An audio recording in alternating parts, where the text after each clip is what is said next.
Proclamação do Evangelho de Jesus Cristo segundo Lucas. Glória a vós, Senhor.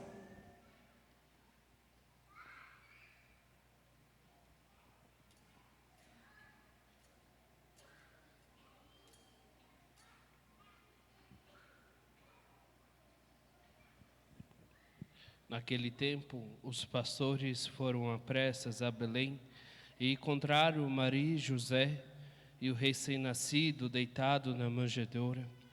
Tendo-o visto, contaram o que lhes fora dito sobre o menino. E todos os que ouviram os pastores ficaram maravilhados com aquilo que contavam. Quanto a Maria, guardava todos esses fatos e meditava sobre eles em seu coração. Os pastores voltaram glorificando e louvando a Deus por tudo o que tinham visto e ouvido, conforme lhes tinha sido dito. Quando se completaram os 8 dias para a circuncisão do menino, deram-lhe o nome de Jesus, como fora chamado pelo anjo antes de ser concebido. Palavra da salvação. Glória a vós, Senhor.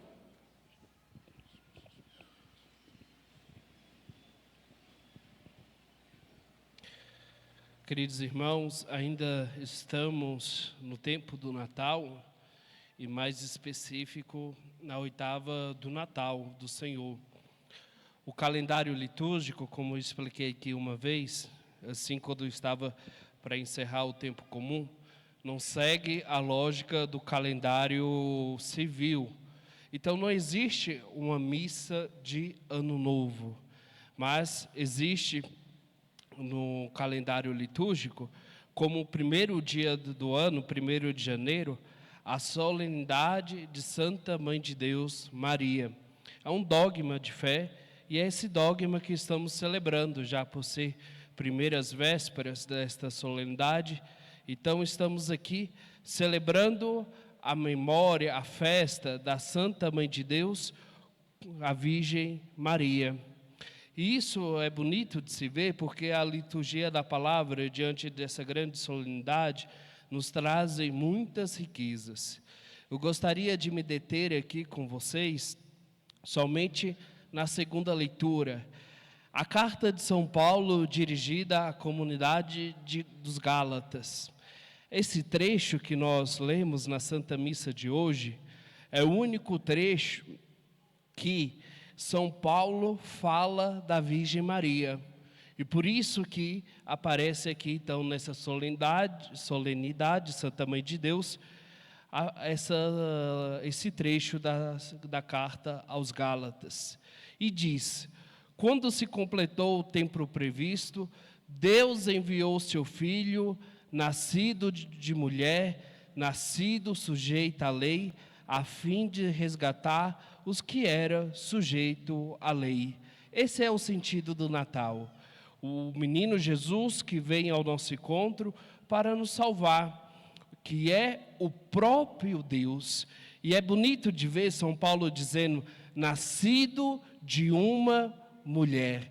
A palavra aqui, nascido, poderia também ser gerado, porque o Filho de Deus, ele existe desde antes da criação do mundo. Ele era o Verbo de Deus, que estava junto de Deus, mas quando veio ao mundo, ele é gerado no seio da Virgem Maria por obra do Espírito Santo.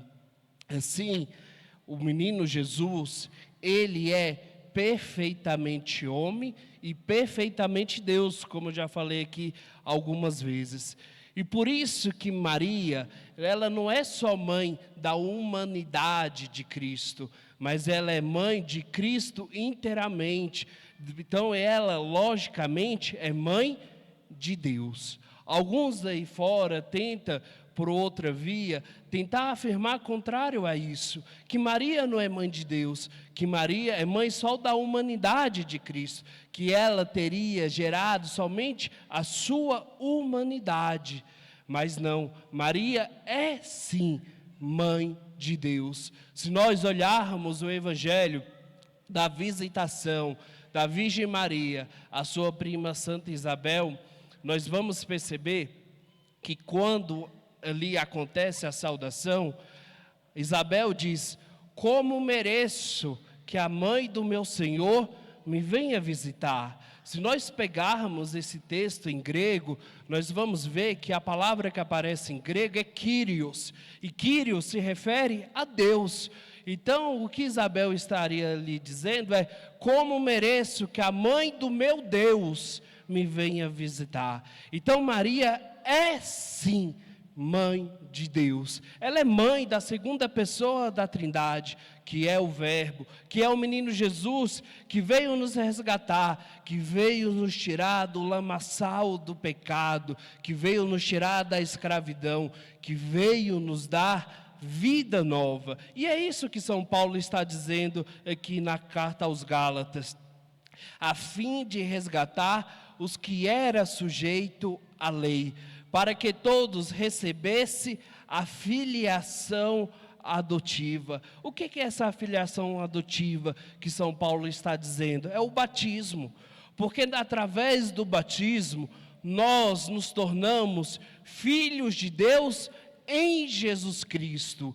Nós deixamos de ser apenas criaturas e passamos a pertencer a Deus, como filhos de Deus. Por isso que nós batizamos a todos, por isso que nós batizamos inclusive as crianças, porque elas passam a ser filhos de Deus. E por isso que Jesus Cristo veio ao nosso encontro, para que nós pudéssemos de fato tornarmos filhos dele, para que de fato pudéssemos sair da escravidão do pecado, para que de fato pudéssemos olhar para ele e clamar: Abá, ó Pai, como diz a segunda leitura de hoje. E como termina São Paulo dizendo: assim já não és escravo, mas filho, e se és filho, és também herdeiro. Tudo isso por graça de Deus. E qual é a herança que podemos receber de Cristo? Qual é a herança que podemos herdar? A vida eterna, a vida junto de Deus. Então, por mais que não exista uma missa de ano novo, nós podemos vir aqui no fim desse ano, no último dia do ano do nosso calendário civil, e agradecer ao Senhor, agradecer pelas maravilhas que Ele realiza em nossa vida, agradecer ao Senhor porque Ele nos ama, agradecer ao Senhor porque Ele não desiste de nós, mesmo quando o homem virou as costas para Deus, mesmo quando o homem rejeitou a graça divina, Ele ainda corre atrás de nós, Ele ainda nos quer perto de nós, Ele ainda quer caminhar junto conosco, e é por isso que Ele veio ao nosso encontro. E venerar a Mãe de Deus é muito justo, porque foi ela que disse sim ao projeto divino, através do seu fiat volutas tua, ou seja, seja feita a tua vontade. Através desse sim mariano, todas as coisas puderam se encaminhar. Através do sim de Maria, as coisas de Deus, o projeto divino se prosseguiu, e por isso hoje nós experimentamos tanta graça, por isso hoje nós somos capazes de experimentar concretamente na nossa vida o amor de Deus. Nós estamos aqui no último dia do ano para agradecer ao Senhor essa graça maior que é a sua morte na cruz para nos salvar, mas também tantas graças particulares que Ele derramou na nossa vida, em sinal do seu amor. Se nós fizermos aqui um exame de consciência desse ano de 2024, quantas graças o Senhor nos cumulou, quantas graças, principalmente a graça da vida. Quantos que iniciaram o ano de 2024 e não está mais entre nós, mas nós estamos aqui, tendo a oportunidade de comungar Jesus na Eucaristia, tendo a oportunidade de louvar a Deus, tendo a oportunidade de venerar a sua Santa Mãe, a Mãe de Deus, a Virgem Maria. Cristo nos ama e a Virgem Maria também. Se nós olharmos as aparições da Mãe de Deus, isto é, da Virgem Maria, principalmente a aparição que eu acho que é a mais famosa entre nós e que nos causa mais comoção ao coração, que é a aparição em Fátima. Por que a Virgem Maria aparece em Fátima e em tantos outros lugares? Ela aparece porque nos ama, e porque nos ama, nos quer perto do seu Filho, e porque nos ama, quer que nós servimos ao seu Filho. A Virgem Maria, ela sempre nos conduz ao seu Filho, Jesus Cristo. E quantas vezes nesse ano também nós não tivemos a oportunidade de recorrer à Santa Mãe de Deus? Quantas vezes nos recorremos a ela pedindo a sua intercessão diante das nossas dificuldades, diante das nossas tribulações, diante da nossa cruz, diante das nossas alegrias e felicidades. Através das orações da Ave Maria, através da oração do Santo Terço ou do Rosário, ou outras devoções que realizamos esse ano. Por isso, vim aqui, a Santa Missa de hoje, é também render uma ação de graças a Deus. Agradecê-lo pelo dom da vida, agradecer por tantas coisas que Ele nos acumulou. Como diz a leitura, tudo isso por graça de Deus. Porque se nós formos colocar numa balança, irmãos, se nós formos medir as graças que o Senhor realizou na nossa vida, nada nós não merecemos. Não foi por nossos méritos, porque muitas vezes não merecemos, porque muitas vezes somos esses filhos ingratos, que Deus nos oferta tudo, mas com o nosso pecado nós rejeitamos a Deus. Mas mesmo assim, Ele nos cumula de bens, mas mesmo assim, Ele vem ao nosso encontro, mas mesmo assim, Ele nos abraça, mas mesmo assim, Ele nos quer próximo dEle. Então, por isso, hoje na Eucaristia, quando comungarmos Jesus sacramentado, que possamos render uma ação de graças, que possamos agradecer a Ele por esse ano que está se findando, que possamos agradecer a Ele por tudo que fomos capazes de viver, tanto os momentos mais difíceis, quanto os momentos mais felizes da nossa vida. E olhando para a Virgem Maria, vamos pedir hoje a ela a graça de também, nesse ano de 2025, poder dizer o sim que ela disse a Deus, poder dizer sim a Deus durante todo o ano, poder corresponder à vontade de Deus na nossa vida, que no ano de 2025 possamos pôr a sua santa vontade em prática. Nós temos o costume, de realizar muitos projetos para o próximo ano, para o ano novo.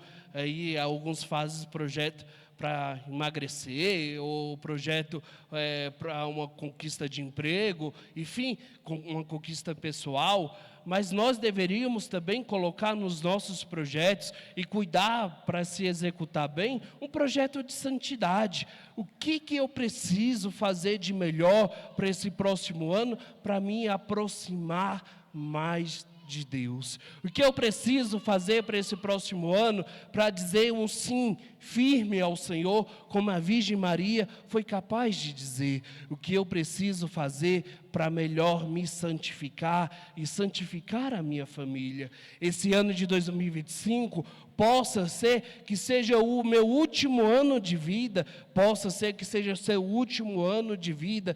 E será que você estará preparado para se encontrar com o Senhor? Será que você estará preparado para entrar na vida eterna e contemplar a face de Cristo?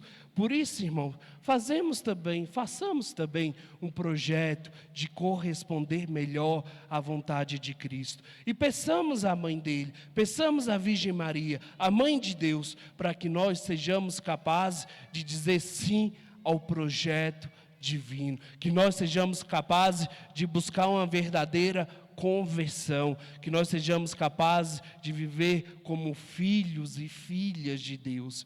Às vezes, colocar a vontade de Deus em prática não é fácil, às vezes é muito dificultoso, porque a vontade de Deus é a cruz, e a cruz pesa, e a cruz assusta, e nós muitas vezes temos a tendência de fugir da cruz, mas que, inspirados pelo sim de Maria, que nós possamos dizer sim a Deus, que nós possamos renovar a nossa fidelidade a Ele, em sinal do seu amor, porque Ele nos amou por primeiro, e por correspondência desse amor, que possamos repetir na nossa vida, nesse ano de 2025, o sim de Maria, e que possamos nessa Eucaristia agradecer a Deus por tantas maravilhas vivenciadas nesse ano que se acaba. Amém.